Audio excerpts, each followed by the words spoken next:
O governo acaba de anunciar um aumento de 5,85% no preço dos medicamentos. A medida provocou protestos do deputado Regufe, do PDT do Distrito Federal. Ele é autor de um projeto de lei que retira todos os impostos dos remédios e está aqui com a gente para debater o assunto. Seja bem-vindo, deputado. Muito obrigado. Essa medida da presidenta Dilma Rousseff, ela vem na contramão do que o senhor está propondo. Como é que o senhor viu esse aumento dos medicamentos? Primeiro, é importante que se diga que o preço dos medicamentos no Brasil são preços abusivos, muito superiores ao de outros países no mundo. Eu apresentei um projeto, tão logo cheguei nessa casa, que retira todos os impostos dos remédios. No Brasil, nada menos do que 35,7% do preço de um remédio é formado apenas de impostos. 35,7% do preço do remédio. Apenas impostos. Na Inglaterra não se cobra impostos sobre remédios. No Canadá não se cobra impostos sobre remédios. Na Colômbia não se cobra impostos sobre remédios. No Brasil, 35,7%. E eu, então, propus esse projeto. Não tem nem como o governo dizer que isso vai beneficiar os gananciosos laboratórios e as farmácias, que vão poder se apropriar dessa isenção. Porque no Brasil já existe controle de preço sobre medicamento. O governo já faz controle de preço sobre medicamento. O senhor disse para quem produz os medicamentos. Tanto que o governo agora baixou essa medida aumentando o preço dos remédios ao consumidor final. Por quê? Porque a Anvisa tem no site da Anvisa tem uma tabela com o nome de todos os remédios e o preço máximo que pode ser cobrado ao consumidor final de cada um dos remédios. Ou seja, é só o governo reduzir no mesmo percentual dessa isenção, em 35,7%, o preço máximo que pode ser cobrado ao consumidor final. Então, o governo nem pode argumentar que essa medida iria beneficiar esses laboratórios gananciosos. Quer dizer, esse projeto seu, então, deputado Regufe, ele garante realmente que o preço final seja barateado com o fim desses impostos? Claro, porque já existe controle de preço sobre medicamento. A tributação tem que ser sobre o consumo supérfluo, não sobre algo que as pessoas compram, não porque querem, mas porque precisam. Ninguém compra um remédio porque quer. A pessoa compra um remédio porque ela precisa.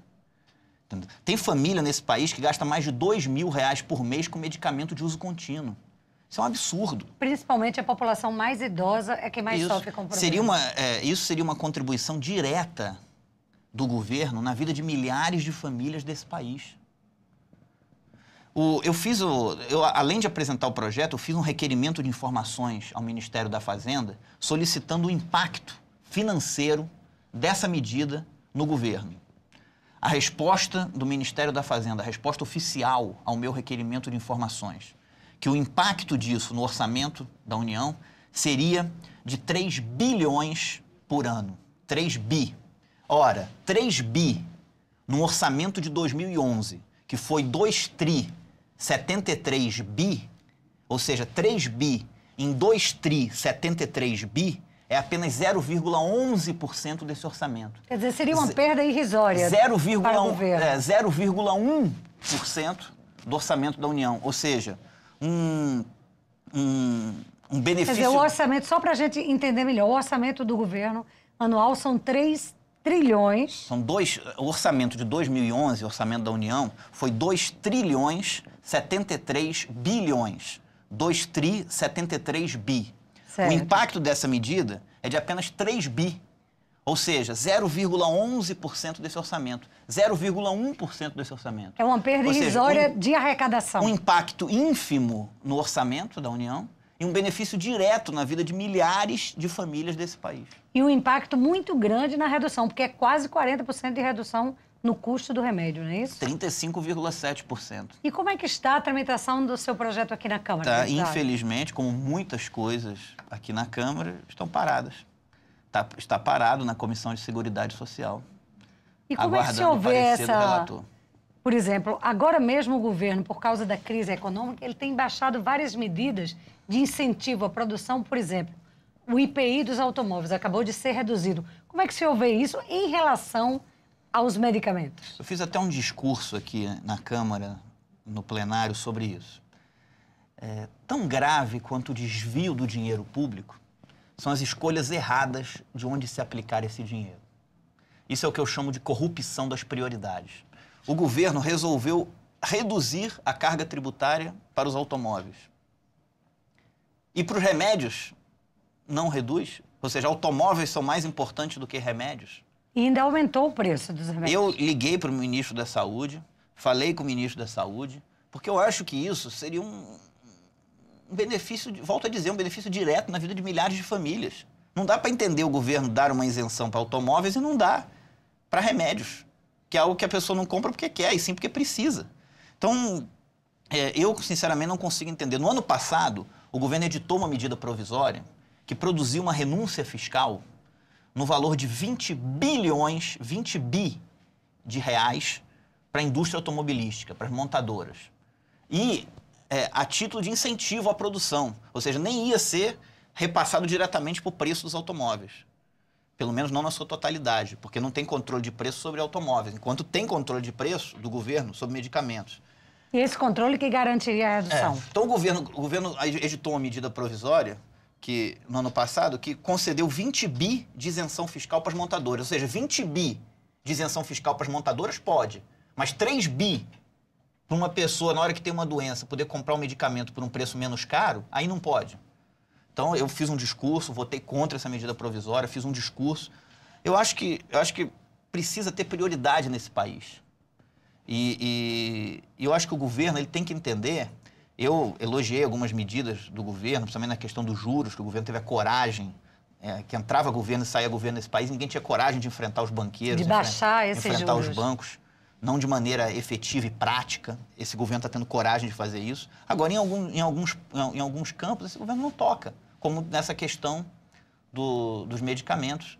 Ora, é muito grave, é uma coisa grave. As pessoas... Tem gente que deixa de comprar remédio precisando, porque não pode. Tem gente que vai no hospital público, o médico dá uma receita, diz assim, você tem que comprar esse remédio, mas esse remédio não pode. Então eu não tenho o que fazer. Existe, deputado, um programa do governo de distribuição de certos medicamentos, principalmente de uso contínuo. Na farmácia popular, o governo faz isso, mas faz apenas para diabetes e hipertensão. Ou seja, existem várias doenças crônicas, não é só diabetes e hipertensão. Não protege sequer quem ganha menos. Bacana fazer para diabetes e hipertensão, mas existem várias outras doenças crônicas, entendeu? Isso é saúde, isso é a vida das pessoas. Esse programa, o senhor defenderia, então, uma ampliação para pegar todas as doenças crônicas? Eu acho que esse programa deveria ser ampliado. Agora, o que é um modelo tributário? O modelo tributário é o seguinte, a pessoa contribui para a sociedade toda. Por exemplo, por que você paga imposto de renda? Você paga imposto de renda porque uma parte da tua renda tem que ser compartilhado por toda a sociedade, pelo menos em tese. Infelizmente, na prática, não é assim nesse país, mas em tese... o cidadão paga imposto assim. Para ter serviços. Então, assim, medicamentos não cai nisso. Volto a dizer, Inglaterra não tem imposto sobre medicamento, Canadá não tem imposto sobre medicamento, Colômbia não tem imposto sobre medicamento. O senhor diz... E no Brasil, 35,7% do preço de um remédio é apenas impostos. E famílias gastando mais de R$2.000 por mês com medicamento de uso contínuo. Isso é um absurdo. Deputado Rigufo, o senhor diz, em um pronunciamento recente, o senhor disse que ia fazer uma verdadeira peregrinação junto aos ministérios em relação a esse projeto que acaba, praticamente zera o imposto sobre medicamentos. Como é que tem sido a receptividade? Eu falei com o ministro da Saúde, falei no Ministério da Fazenda, falei no Palácio do Planalto. Todo mundo concorda comigo, mas ninguém muda nada. E aqui na Câmara? Tá o meu projeto parado na Comissão de Seguridade Social. Todo mundo concorda, mas a coisa não anda. Então, assim, uma das frustrações que eu tenho como político é eu ver tudo muito a passos lentos demais, uma lentidão. Mas isso é um papo para uma outra entrevista, uma decepção com o sistema. Agora, toda essa peregrinação que eu coloco o tema, explico, coloco os números. 3 bi no orçamento de 2,73 bi. 0,11% desse orçamento, 0,1%, para beneficiar diretamente. Porque não é um benefício indireto, não é um benefício direto na vida de milhares de famílias. As pessoas concordam, mas ninguém faz nada, ninguém age, ninguém... E aí eu escrevo artigo, faço discurso, tudo. Às vezes eu me sinto pregando no deserto. Porque o que a população precisa é um resultado prático. Deputado, e com certeza esse seu projeto tem uma importância fundamental na saúde do mais humilde dos brasileiros. Eu lhe agradeço por sua presença aqui na TV Câmara, desejo sucesso nessa empreitada e volte outras vezes. Muito obrigado aí pelo espaço.